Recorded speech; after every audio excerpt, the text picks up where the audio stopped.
회사 애들이 지금 공장을 아주 탈탈 털고 있대. 알고 있습니다, 교수님.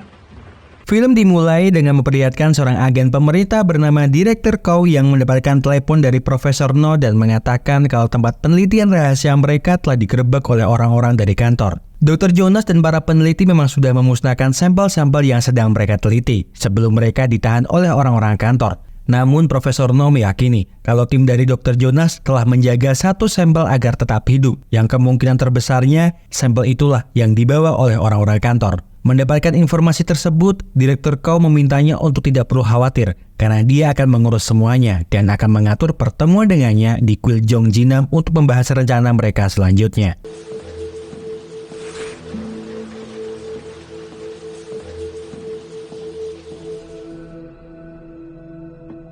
Direktur Chow lalu menemui Madame Guan untuk memberitahu dirinya kalau dirinya kini sedang menjadi target orang-orang kantor karena mereka mengetahui kalau dia sedang bekerja sama dengan dirinya.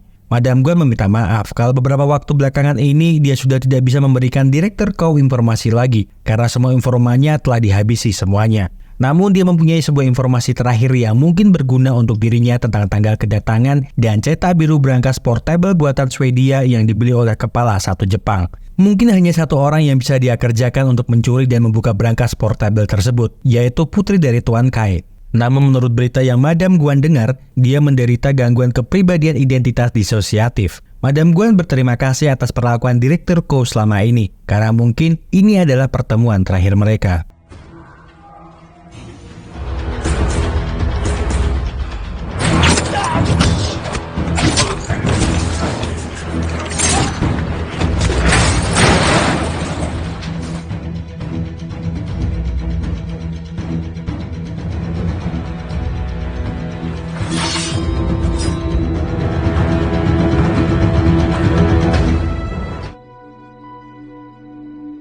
Kai Ka-gyong, putri dari Tuan Kai, sedang berada di altar pemakaman untuk menghadiri pemakaman ayahnya yang mati dalam misinya. Ketika itu, Ja-gyong menemukan mayat ayahnya di dalam sebuah tas dengan kondisi tubuh yang sudah dimutilasi. Bahkan dia hampir tidak bisa mengenalinya, andai saja bukan karena tatonya. Satu-satunya yang dia sesali sebelum ayahnya mati adalah rencana mereka untuk pensiun sebagai pembunuh bayaran setelah pekerjaan terakhirnya, lantaran mengingat usia ayahnya dan sebagainya. Bahkan mereka sudah membahas tentang mendirikan pub di kawasan Asia Tenggara.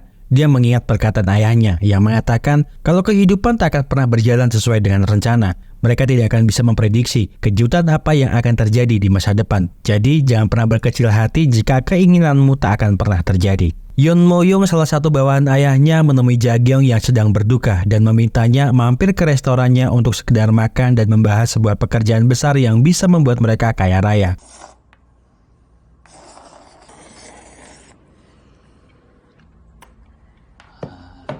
Setelah menghabiskan makanan yang Ja-gyong pesan, Mo-young mulai membahas sebuah pekerjaan yang hanya bisa dikerjakan menggunakan tangannya saja. Pekerjaannya adalah mencuri berangkas portable canggih buatan Swedia yang dijaga oleh sekitar 10 orang pengawal dengan hanya mempunyai waktu 5-10 menit saja. Namun sepertinya Ja-gyong menolak pekerjaan yang diberikan oleh Mo-young karena Ja-gyong curiga kalau Mo-young terlibat agen ganda dengan kantor. Padahal ayahnya telah melarang mereka terlibat dengan agen ganda. Mo-young sebenarnya sangat jengkel karena penolakan tersebut. Namun dia mengetahui bagaimana sadisnya Ja-gyong bila sudah menggila. Dan juga karena hanya dia satu-satunya orang yang bisa melakukan pekerjaan ini. Mo-young memohon dengan sangat untuk membantu terakhir kali dirinya atas nama ayahnya. Apalagi uang imbalan yang akan diterimanya setelah melakukan pekerjaan akan cukup untuk digunakannya pensiun dan pergi ke Asia Tenggara untuk membuka pub di sana.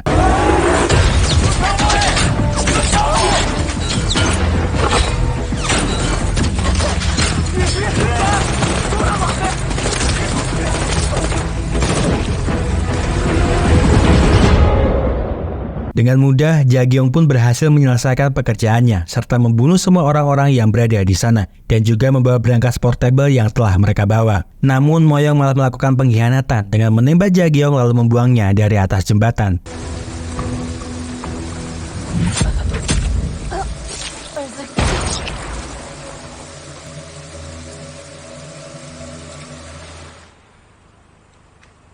Keesokan harinya, manajer Jo mendatangi Mo-young setelah dia melakukan pekerjaannya untuk mengambil berangkas portable yang telah dia ambil. dan bertanya apakah Jaekyong juga telah mati karena dia tidak ingin Moyong melakukan kesalahan walau sekecil apapun. Moyong pun mengatakan kalau seharusnya manajer Jo mendengar berita yang sedang terjadi. Bendungan Chuncheon sudah dibuka dengan mengeluarkan 1.500 ton air per detik karena cuaca yang sangat ekstrim. Jadi tidak mungkin Jaekyong bisa selamat dengan melihat situasi yang sedang terjadi. Manajer Jo diminta untuk tidak perlu khawatir karena yang terpenting saat ini adalah dia segera melunasi uang imbalan yang menjadi pekerjaannya.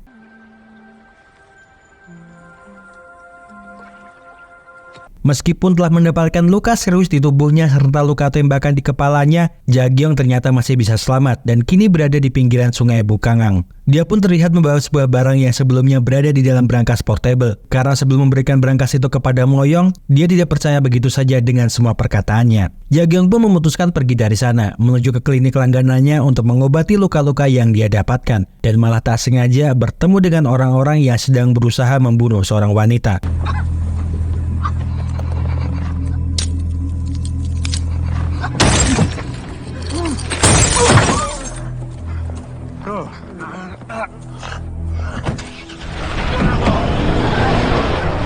Niat awal Jaekyong sebenarnya hanya ingin mencuri mobil yang mereka bawa. Namun setelah melihat adanya seorang wanita di dalam mobil yang menjadi korban kedua laki-laki itu, dia memutuskan untuk kembali menabrakkan mobil yang dia bawa terhadap pria yang mengejarnya. Karena satu pria lainnya sudah dia bunuh dengan menusukkan ranting pohon ke lehernya.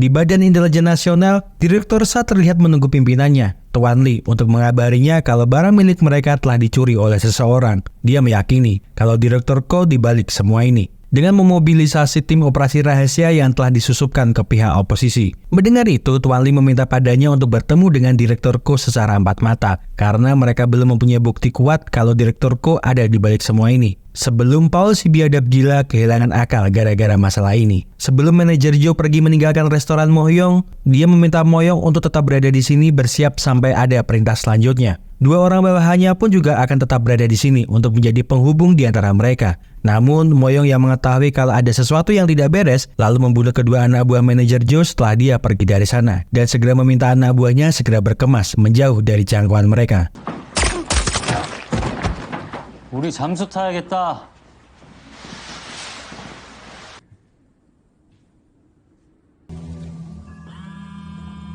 Direktur Ko akhirnya bertemu dengan Profesor No di Kuil Jongjinam untuk mengabarinya kalau Dr. Jonas dan para stafnya telah selamat. Yang perlu mereka lakukan saat ini adalah bersembunyi dan akan segera mengantar Profesor No menuju ke rumah aman. Namun ternyata itu hanyalah jebakannya saja, karena Profesor No akan dia bunuh agar dia bisa menghilangkan semua bukti keterlibatannya dengan proyek ini. Di Luzon, Filipina, Paul mendapatkan informasi kalau sesuatu hal yang disebut dengan tiran dan sedang dikembangkan oleh Korea itu lebih mirip dengan virus daripada serum biasa. Serum itu tidak seperti milik mereka karena tidak perlu disuntikan langsung ke dalam otak. Namun informannya meyakini kalau ini tidaklah dibuat, melainkan mereka menemukan sesuatu yang sudah ada. Mengetahui hal tersebut, Paul lalu mengajak kedua kaki kanannya untuk segera menuju ke Korea membereskan semua kekacauan yang telah terjadi di sana.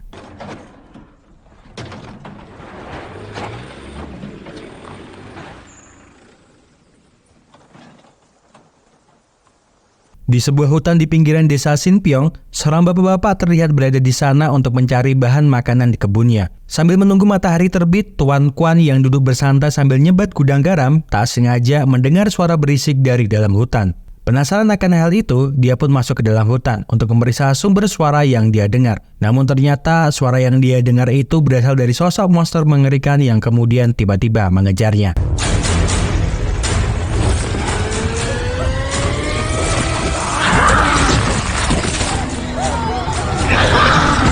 Monster itu sebenarnya berhasil mengejar Tuan Kwan. Namun karena adanya sinar matahari yang mulai menyinari masuk ke dalam hutan dan mengenai tubuh monster itu, dia seperti kesakitan yang kemudian terbakar lalu hancur di depan Tuan Kwan.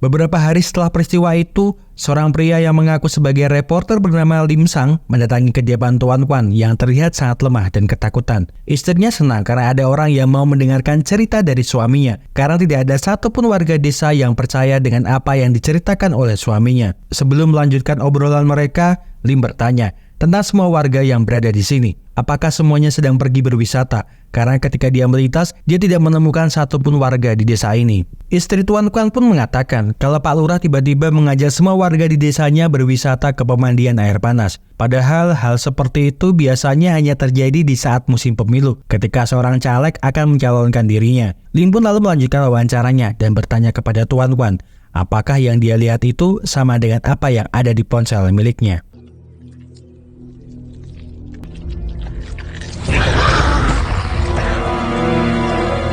Melihat tubuh Kwan mulai mengejang ketakutan, Lim lalu memasang pengaman di wajahnya yang kemudian menembak Tuan Kwan beserta istrinya dan juga membakar rumahnya untuk menghilangkan jejak.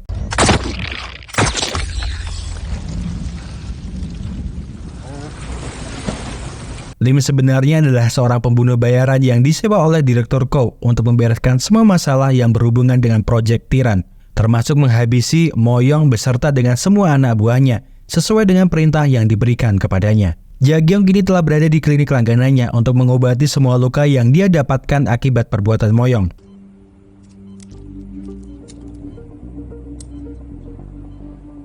Setelah selesai menjahit semua luka-lukanya, dokter itu lalu menghubungi Tuan Song dan bertanya apakah ada yang menyediakan hadiah untuk kepalanya karena dia berada di sini. Memang ada beberapa luka di tubuhnya karena pisau dan serempetan peluru yang mengenai kepalanya, namun luka-luka itu tidak membuatnya mati. Mendengar itu, Tuan Song meminta sang dokter untuk mengawasinya karena dia akan menelepon seseorang untuk segera datang ke sana. Manajer Joe yang kini berada di rumah aman dengan membawa berangkas portable mendapatkan kabar kalau Jagyong ternyata masih hidup dan berada di klinik ilegal yang sering digunakan oleh pihak oposisi. Mendengar itu, dia lalu meminta bawahannya untuk segera mengirim orang menuju ke sana sebelum orang kantor tiba di sana lebih dahulu. Sesampainya di klinik, orang-orang yang dikirim oleh manajer Joe segera menghabisi sang dokter agar tidak ada lagi saksi di tempat itu. Mereka lalu mencari Jagyong yang ternyata sudah bersiap menunggu kedatangan mereka dan bertanya, apakah kalian bertiga utusan dari Moyong? Mereka mengatakan kalau tentang siapa yang mengirim mereka itu tidaklah penting karena dia akan tetap mati, sama seperti halnya ayahnya yang mati di tangan mereka. Jagyong pun terkejut mendengar hal tersebut dan mengatakan kalau kalian kurang beruntung setelah bertemu dengan dirinya.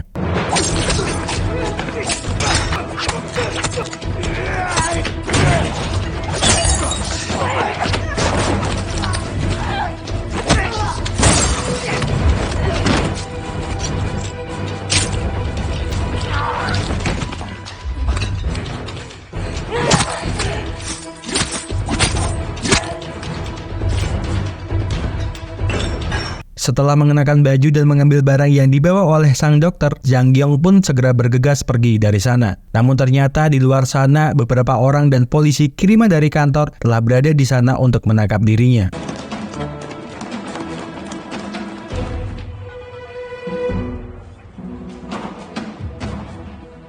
Jagyong pun memilih untuk lewat dari belakang gedung dan mencuri mobil pickup pengangkut minuman yang kebetulan berada di sana, menuju restoran Moyong untuk membalas perbuatannya. Lim yang kini berada di arena pacuan kuda untuk mengawasi salah satu targetnya, yaitu bawahan Moyong, mendapatkan pesan dari manajer Lim kalau ada target baru yang harus dia habisi, yaitu Jagyong setelah manajer Lim mendapatkan kabar kalau dia lolos dari klinik.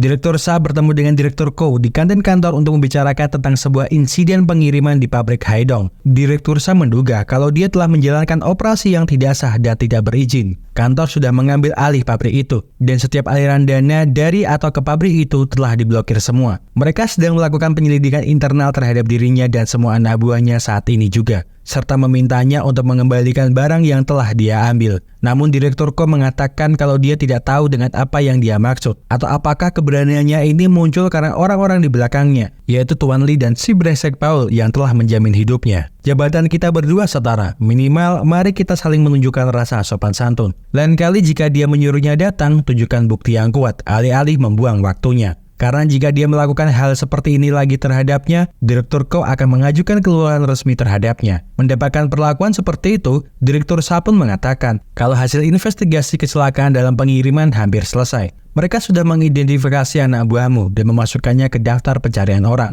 Tinggal masalah waktu saja sebelum mereka menangkap tim operasi rahasianya beserta dengan dirinya. Jadi duduklah yang tenang saat dia menangkap dirinya. 그리고 사람 부를 때는 좀 증거를 확실하게 갖고 불러요. 야,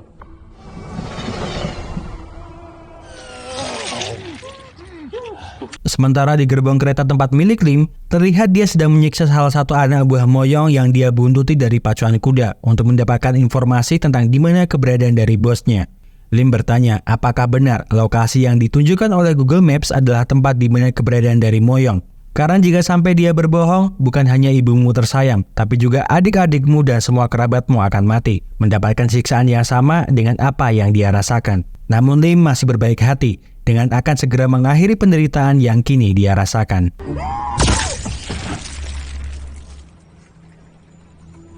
Di rumah aman, Direktur Sa masih menunggu anak buahnya membuka brankas portable yang berisi tiran. Menurut anak buahnya, mungkin brankas ini baru bisa dibuka minimal 4-5 jam per kombinasinya. Tetapi ada yang aneh dengan brankas ini, karena angka-angka terakhir kode keamalannya telah diatur ulang, dan seperti ada yang pernah mengubahnya secara manual setelah berhasil membukanya.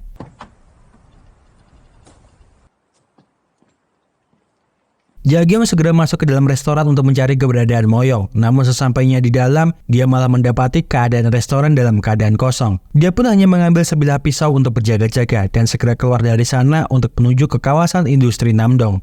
Namun ketika dia akan menaiki mobil curiannya, mobil polisi malah berada di sana. Sehingga membuat Jaekyong memutuskan untuk berjalan kaki sambil mencari mobil lain yang bisa dia curi.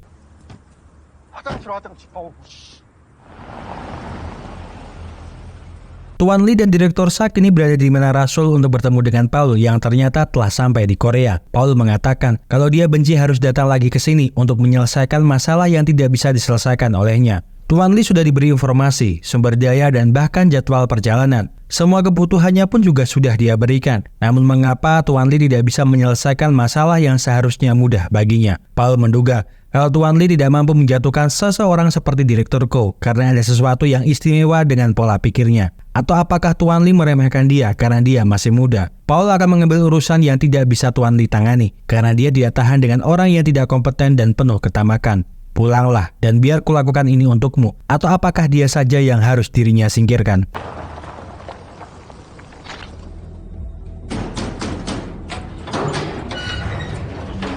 Jaekyong kini berada di kawasan industri Namdong untuk bertemu dengan Hangom yang nampak sangat terkejut melihat keberadaan Jaekyong di sana. Namun tidak dengan dua orang Rusia di dekatnya yang nampak sangat meremehkan Jaekyong. Hangom mengatakan kepada mereka berdua kalau wanita itu adalah putri dari Tuan Kai yang mati dibunuh setelah suatu pekerjaan untuk kantor. Mendengar itu mereka segera menyadari kalau kepala Jaekyong telah dihadiahi uang yang banyak dari kantor. Lebih baik sebelum mereka membunuhnya, mereka harus bersenang-senang dengannya lebih dulu sebelum menyerahkan tubuhnya ke kantor. Hangom yang sebenarnya mengetahui bagaimana gilanya Jaekyong meminta mereka berdua untuk tidak berbuat macam-macam dengannya. Namun semua itu terlambat karena Jaekyong pun muak dengan keberadaan mereka di sana.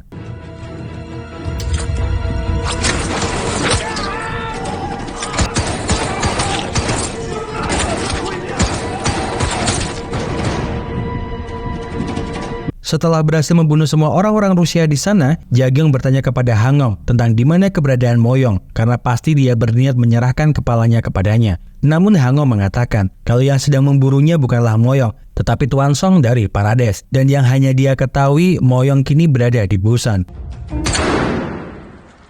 Paul pun bertemu dengan Direktur Ko yang terlihat sedang melukis di pinggiran sungai. Dia bertanya bagaimana kabarnya, karena sudah lebih dari 13 tahun yang lalu mereka berdua tidak pernah bertemu lagi. Yang ketika waktu itu Direktur Ko datang ke kantor sebagai mahasiswa pertukaran. Kedatangannya jauh-jauh dari Filipina hanya ingin meminta barang yang telah dia ambil karena akan mereka gunakan demi perdamaian dunia. Namun seperti biasa, Direktur Ko mengatakan kalau dia tidak tahu dengan apa yang dia maksud. Merasa tidak mendapatkan apapun darinya, Paul meminta Direktur Ko untuk ikut bersamanya karena percakapan ini akan butuh waktu yang lama. Lim kini telah berada di Samjeondong untuk mencari di mana keberadaan Moyong beserta dengan komplotannya. Dia pun segera mendobrak pintu tersebut untuk menghabisi semua orang yang berada di sana.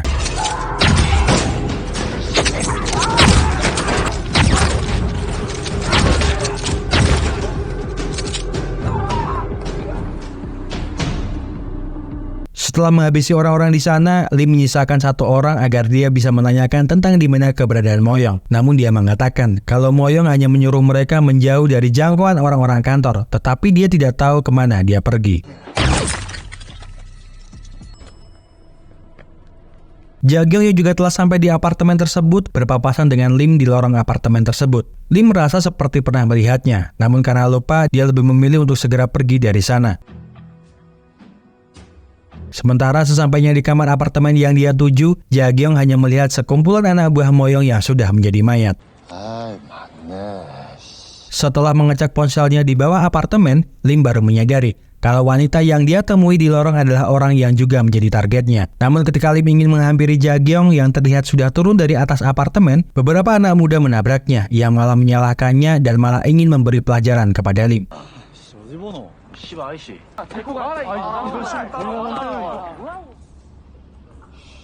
Para anak muda yang menyeret Lim ke parkir basement gedung pun harus mati karena telah salah menyeret orang tua yang mereka anggap lemah itu. Karena sebenarnya dia adalah pembunuh bayaran nomor 1 Korea saat ini. Direktur Sa bertemu dengan Tuan Lee di kantornya untuk memberitahunya kalau Paul telah membawa Direktur Ko ke ruang interogasi. Mendengar itu, Tuan Lee meminta bawahannya itu untuk tidak berbuat apa-apa. Karena tidak ada gunanya mereka mementingkan ego selagi mereka bekerja untuk kantor. Para pemimpin yang membahayakan kantor dengan membuat bahan nuklir demi ego mereka adalah pendahulu Direktur Ko yang semuanya tolol. Karena mereka bangga menjadi patriot sejati dan menyebut kita pengkhianat.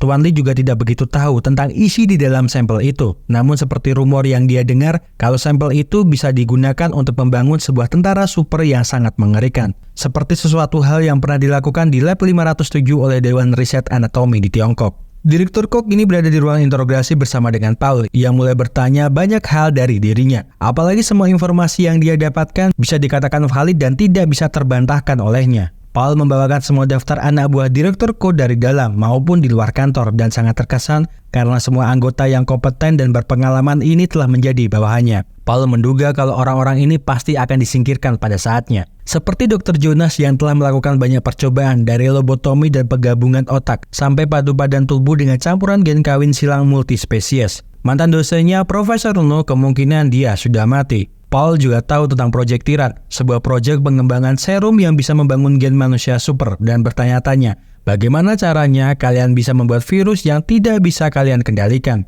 Lebih baik serahkan semuanya itu kepada dirinya, selagi dia masih bersikap sopan atau haruskah dia membunuh kalian semua dan mengambilnya secara paksa? Namun seperti biasa, Direktur Ko mampu memainkan pikiran Paul, hingga Paul sangat frustasi dan sangat ingin membunuhnya. Dia seperti tidak bisa membaca pola pikir dari Direktur Ko, meskipun dia telah berusaha memainkan pikirannya. Tetapi tiba-tiba kaki kanannya mendapatkan sebuah informasi, kalau Moyong berhasil mereka temukan. Mengetahui informasi tersebut jelas membuat Paul sangat senang, karena posisinya saat ini jelas lebih unggul dibandingkan dengan Direktur Ko. Moyong kini terlihat berada di kantin kantor untuk tujuan yang mereka inginkan. Dia mau bekerja sama dengan mereka, asalkan namanya dicoret dari daftar buruan. Jelas saja melihat keberadaan Moyong di sana, Direktur Sa pun kini mempunyai cara untuk menyeret Direktur Ko agar dia mau menunjukkan di mana keberadaan dari sampel yang telah dia bawa.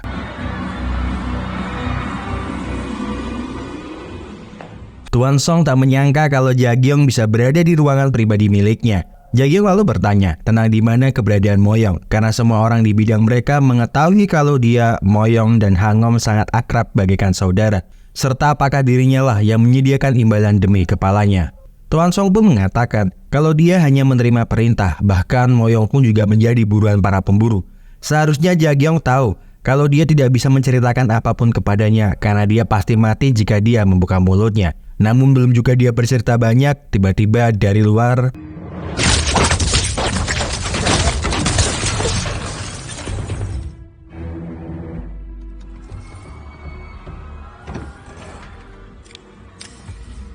ternyata itu adalah ulah Lim yang telah sampai di sana untuk membunuh Jagyong. Sebelum Lim mengenalkan dirinya, Jagyong sudah menyadari kalau dirinya adalah seorang pembunuh bayaran karena ketika dia melintas, Lim berbau mesiu dan darah. Lim pun terkesan akan hal tersebut. Namun itu bukan berarti apa-apa karena Jagyong akan mati sekarang juga. Namun sebelum Lim bisa menembakkan pistolnya, Jagyong mengatakan kalau beruntung dia akan mati, tetapi kalau sial, hidupnya akan seperti Kasim selama sisa hidupnya, karena Jagyong juga mengarahkan pistol tepat di selangkangannya.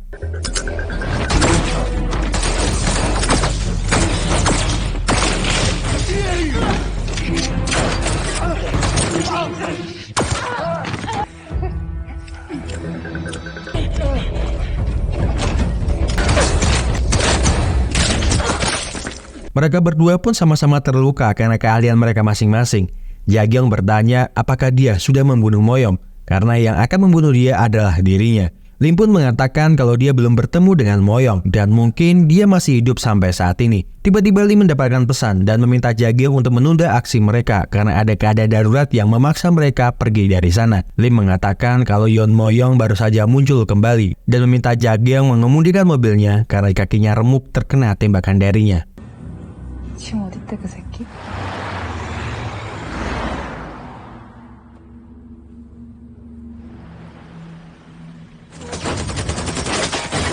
Perjalanan Direktur Sha harus terhenti di tengah jalan karena Paul telah mencegah dirinya dan akan membawa Moyong bersama dengan dirinya. Bila urusannya sudah selesai, dia berjanji akan mengirimkan Direktur Cho kepadanya dan memintanya untuk menunggu seperti anjing penurut. Di dalam mobil, Moyong bertemu dengan Direktur Ko yang sebelumnya sudah berada di dalam mobil tersebut. Moyong bertanya kenapa dia menjadi targetnya setelah semua yang dia lakukan untuknya. Direktur Ko mengatakan kalau alasannya hanyalah demi keselamatan negara, tidak ada yang lainnya. 저분들입니다. 저분들.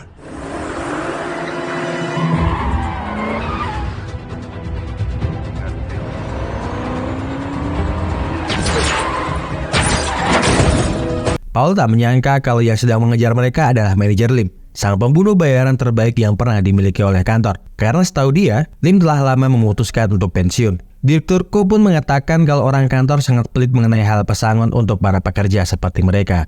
Maka dari itu, Direktur Ko menawarkan sesuatu yang bisa dia gunakan untuk membeli gerbong kereta seperti impiannya sejak kecil. Para anak buah Paul pun mencoba menghadang laju mereka berdua, beserta dengan Kwon Hyuk yang telah memiliki kekuatan bagaikan monster.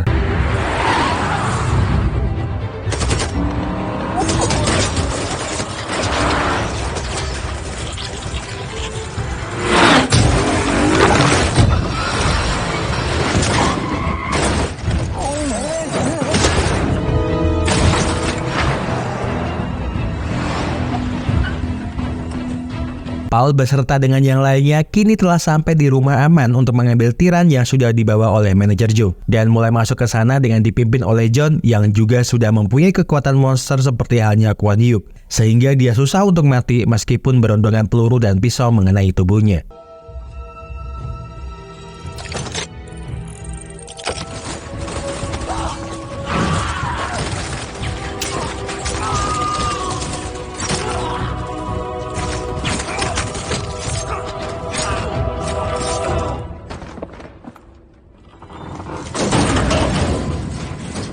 Mereka pun akhirnya sampai di ruangan manajer Jo yang terlihat sudah berhasil membuka brankas portable itu. Namun ternyata isi di dalam brankas tersebut telah menghilang, sehingga menyebabkan mereka semua terkejut dengan apa yang sedang terjadi. 어? 아, 나 진짜 몰라.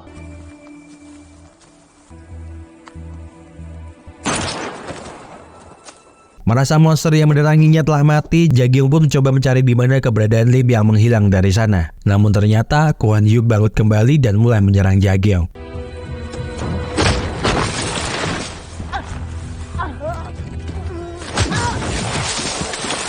Ketika Kwon Hyuk akan membunuh Jagyong, Lim yang sedari tadi bersembunyi untuk menunggu momen yang tepat, mulai menembakkan senjatanya ke tubuh Kwon Hyuk dan terus menembakinya hingga tubuhnya hancur agar dia tidak bisa beregenerasi lagi.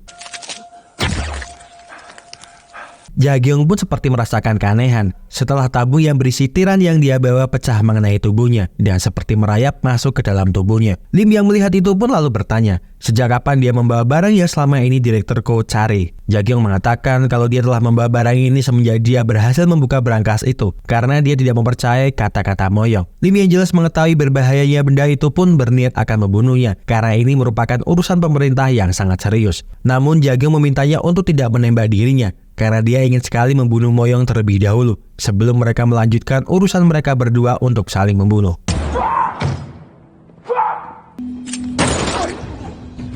Paul yang sangat marah karena tiran tidak berada di dalam brankas portable tersebut mulai membunuh satu persatu anak buah Direktur Ko. Dia mengatakan kalau dia telah merugikan banyak dirinya, maka yang bisa dia lakukan saat ini adalah mengajaknya menonton anak buahnya yang akan dia bunuh satu persatu sebelum terakhir dirinya. Namun ketika Moyong akan ditembak oleh John, dia mengatakan kalau mungkin itu adalah ulah Jaekyong. Karena membobol berangkas adalah sesuatu hal yang mudah bagi dirinya dalam waktu 3 menit. Tak berselang lama, Jaekyong dan Paul pun sudah sampai di rumah aman untuk urusan mereka masing-masing. Segera itu, Jaekyong pun bergegas masuk ke dalam dan menembak beberapa penjaga yang berjaga, hingga akhirnya bertemu dengan John, si manusia super.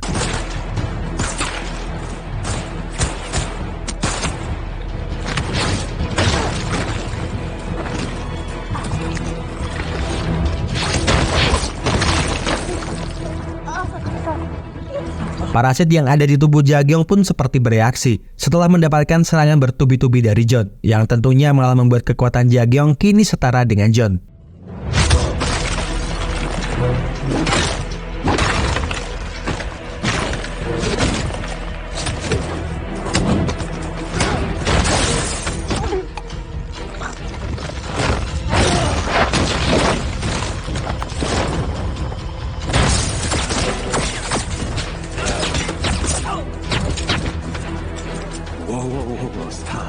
Lim yang berhasil membunuh semua anak buah Paul kini meledakkan pistolnya kepada Paul yang terlihat akan membunuh bosnya tersebut. Direktur Ko mengatakan kalau dialah pemenangnya dan demi negaranya dia akan selalu siap menjalankan peran antagonis.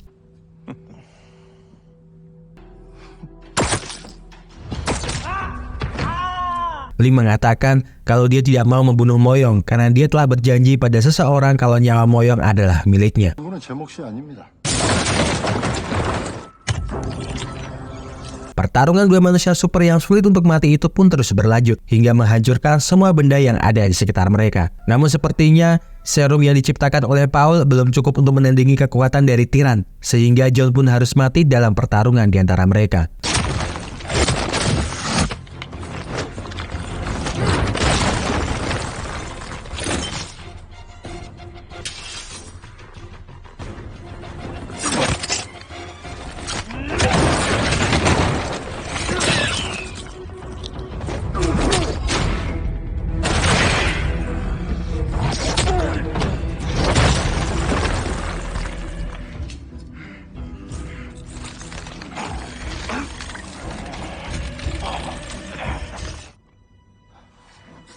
Setelah itu, Jaekyong pun segera mendatangi Moyong dan segera menembakkan beberapa tembakan yang mengenai tubuhnya. 야 장금 없지? Melihat kondisi Jaekyong yang seperti itu, membuat Direktur Ko sangat kagum karena tiran yang berada di tubuhnya telah beradaptasi sepenuhnya dengan tubuhnya. Direktur Ko pun sangat senang dengan hal tersebut, namun dia mengatakan kalau kelemahan tiran hanyalah satu, yaitu tidak akan bisa bertahan lama terhadap cahaya yang kuat.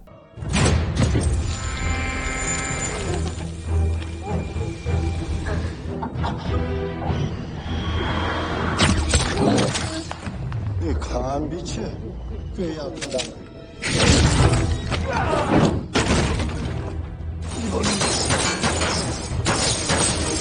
Biasanya parasit tiran itu menjadi sangat liar setelah mengambil alih otak inangnya. Namun sepertinya Jaekyong bisa menahan tiran yang berada di dalam tubuhnya. Direktur Ko lalu menyuruhnya untuk lekas pergi dari sana karena matahari akan segera terbit. Temukan tempat yang sangat gelap dan jauhilah matahari dengan segala cara. Mulai sekarang dirinya adalah milik negara. Orang-orang itu akan selalu mengejar keberadaanmu, maka lebih baik kau segera pergi dari sini, jika tidak mereka berdua bisa mati bersama di tempat ini. Direktur Sa pun berhasil sampai ke tempat itu dengan diikuti beberapa bawahannya. Direktur Ko mengatakan kalau dia pasti senang melihat Paul sekarang sudah mati, setidaknya berkat dirinya pesaingmu berkurang satu. Direktur Ko bertanya-tanya bagaimana caranya dirinya bisa menemukan tempat ini. Moyong tidak sebodoh itu dengan memberitahu lokasi ini, tanpa tahu siapa yang berpihak kepada dia dan siapa yang bekerja untuk kepala satu. Paul pun juga tidak mengetahui lokasi ini, maka karena itulah dia mengambil Moyong dari dirimu.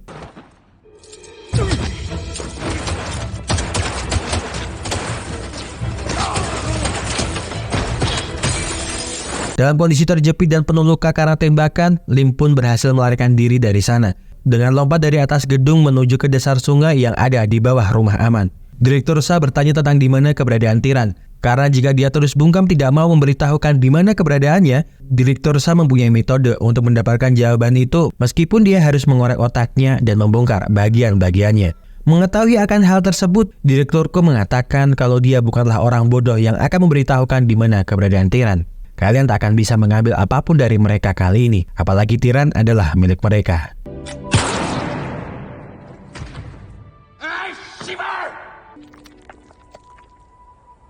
Dan sebelum film berakhir, cerita kembali pada saat 15 tahun yang lalu ketika Jaekyung tersesat mencari pertolongan. Dia datang ke rumah Tuan Kai untuk meminta perlindungan darinya. Dan semenjak saat itu, dia tinggal di sana menjadi anak angkat sang pembunuh bayaran legendaris. Terima kasih seluruh sudah menonton rangkuman film yang Mas Aku persembahkan untuk kalian semuanya. Semoga terhibur. See you!